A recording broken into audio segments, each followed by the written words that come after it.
Hey there, you looking kinda cute. Please consider subscribing and check out our Patreon. Let's have some fun. Jill went back to her closet and spent much longer than before searching for something.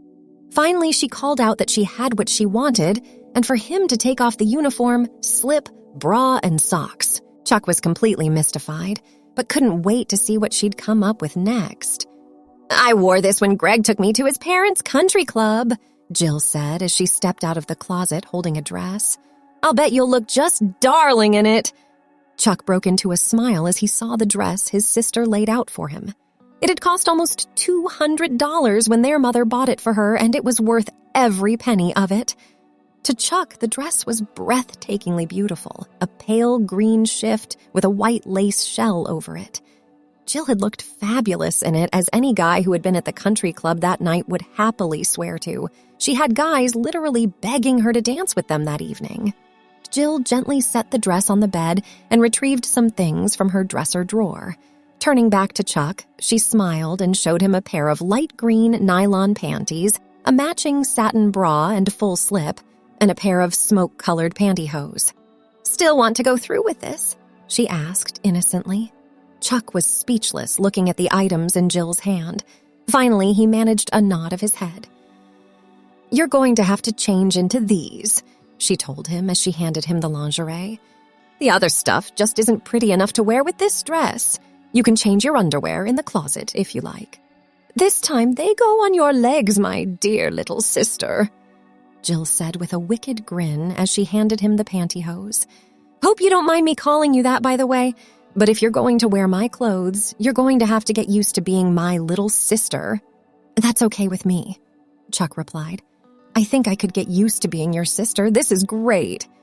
I agree, Jill said, as she took the cotton panties he handed her and handed him the nylon ones. Next, she showed him how to put the pantyhose over his feet and roll them up. I used to love playing dress up when I was little. I think that's why women like to shop so much. It's sort of like playing that game for big girls. By the time Chuck had changed, his hands were shaking again. All of the other outfits had been just a lark, but the underwear he now wore along with the silky pantyhose and the dress that awaited him were more than a game. They were the things that separated the little girls from the women. Wearing them was the same as shouting to the world, "Hey, look at me, I'm all grown up. I'm a woman now." Chuck knew that he was standing in front of some invisible line, a line that boys just didn't cross. Yet he wanted to cross that line. He had to see for himself what was on the other side of that line. What's wrong, Chuck? Jill asked as she saw a strange look cross her brother's face. I don't know if I can wear these things, Jill, he said in a low voice. It's just not right for me to be wearing pretty clothes and stuff like that. But you asked me to help, Jill replied, concerned that she had done something wrong. I'm sorry if I did something wrong. I thought we were having fun. You didn't do anything wrong, Jill. It was all my fault. I guess I thought that since I was a failure at being a boy, I'd see what it was like to be a girl. I thought that might be it, Jill said, sitting next to him on the bed. So what, though? You're certainly not hurting anyone, and you know I'd never tell. Why not relax and have some fun? But don't you think this is going a little overboard? Chuck asked, gesturing to the lingerie he wore and the dress. Look, Jill said in a firm voice. You wanted to see what it was like to look like a girl, and that's what we're doing. Making you look like a girl. We're not sending you off for any operation or anything that can't be changed back again. If you don't like the clothes, you can always take them off and be a boy again. And what if I like them? Chuck asked, his voice quivering. What do I do then? Hey, if you like them, help yourself, Jill replied as if it were perfectly logical. As long as I didn't plan on wearing an outfit, you're welcome to it along with anything else you might want to wear.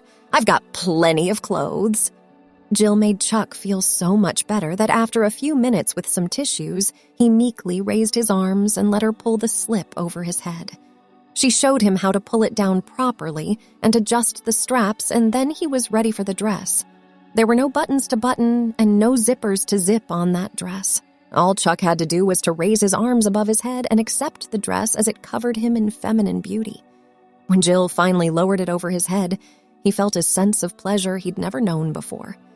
Somehow it just seemed so wonderful to be wearing his sister's clothes that he decided he never wanted to stop.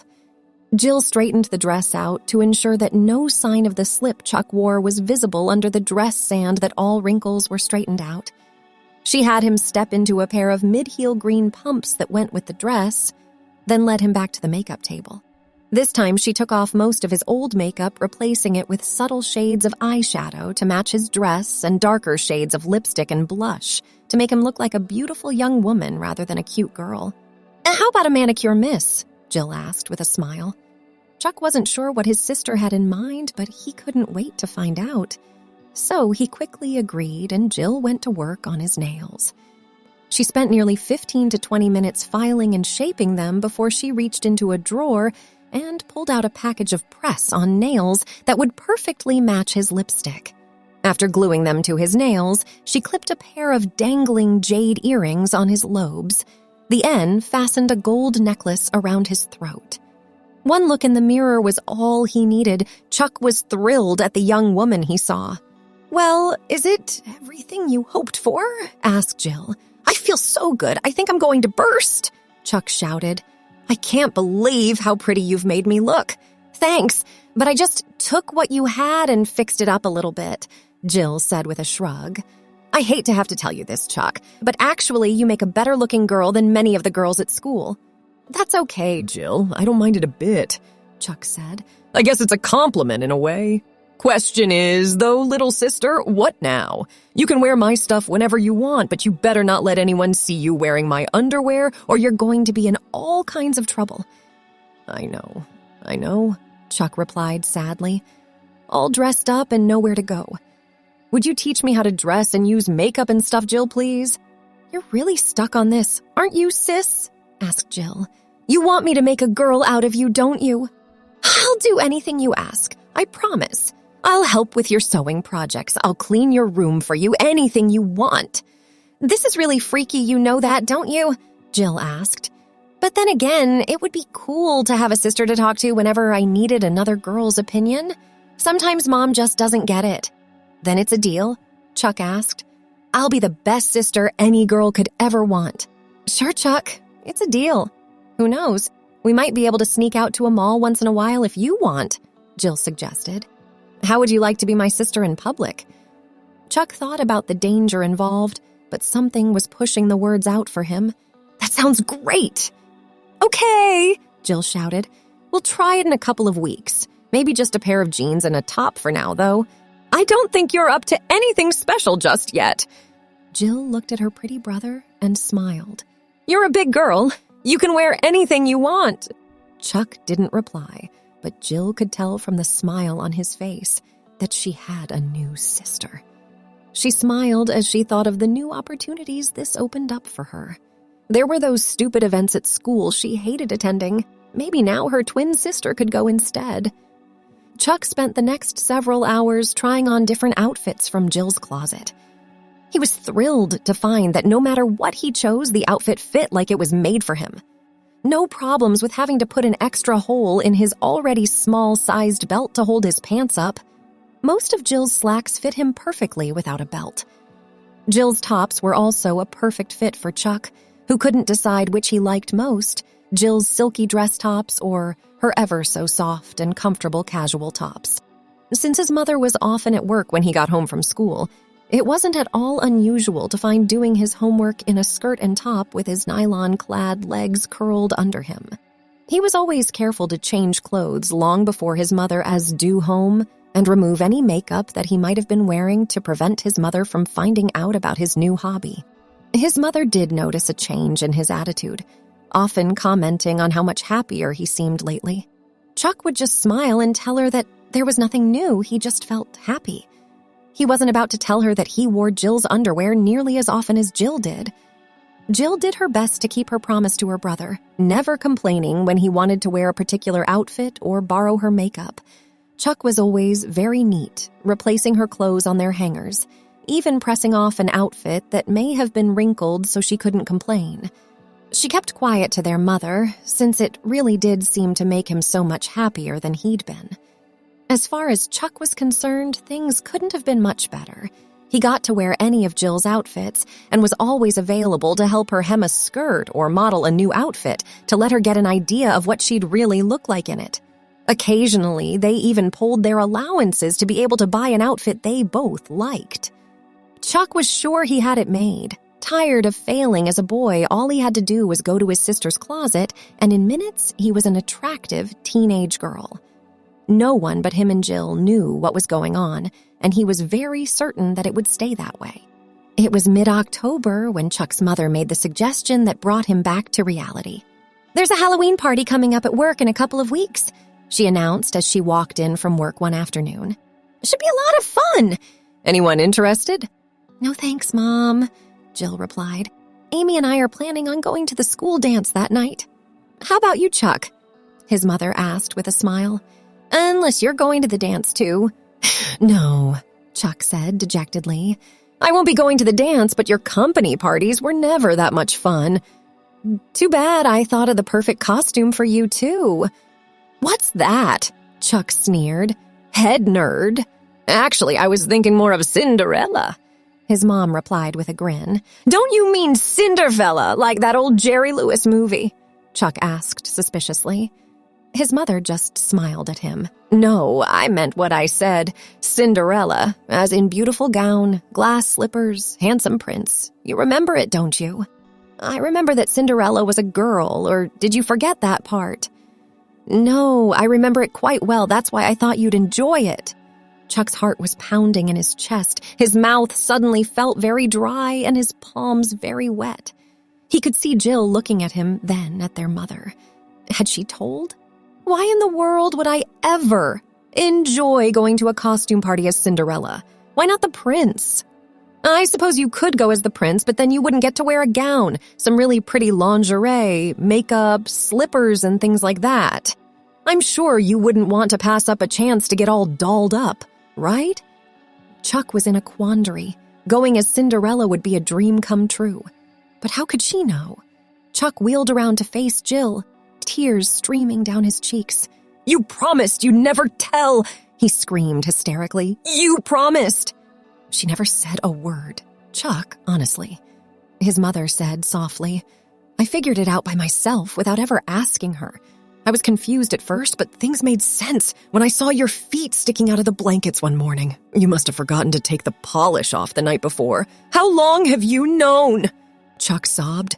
"For a couple of weeks now, I wondered why. I was finding almost twice as much of Jill's underwear in the wash and very little of yours. She also seemed to be going through a lot of other clothes and makeup.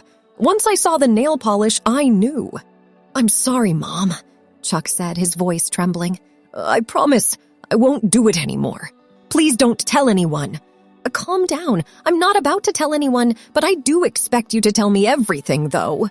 Chuck sat down along with his mother and sister and poured out his story from helping with the dress to wearing Jill's underwear almost daily.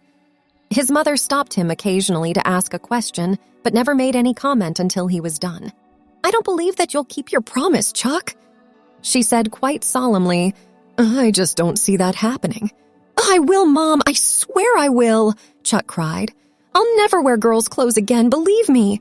"I suppose you could try," his mother responded.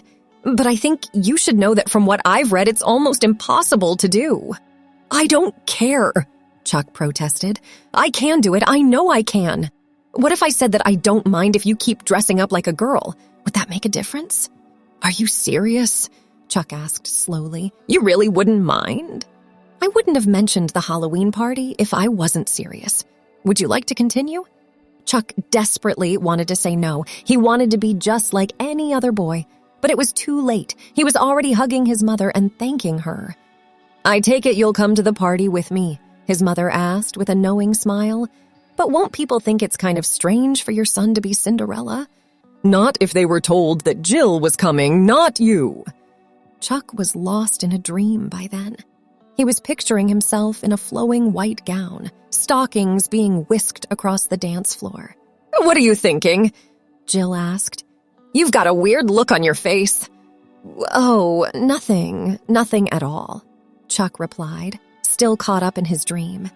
He wondered what he'd look like when he was all dressed and made up. He could just picture the kind of dress he wanted. It would be a long white dress, flowing out from his waist in layers of sheer fabric.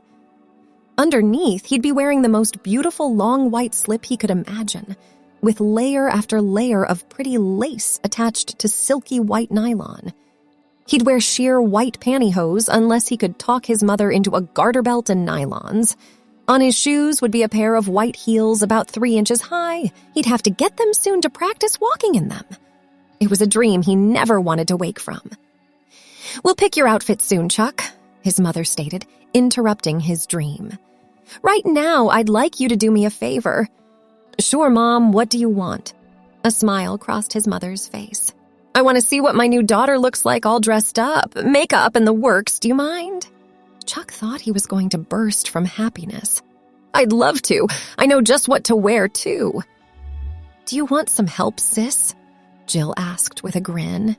"No thanks, Jill. I want to do this all by myself," Chuck shouted as he ran for her room. Thanks for watching.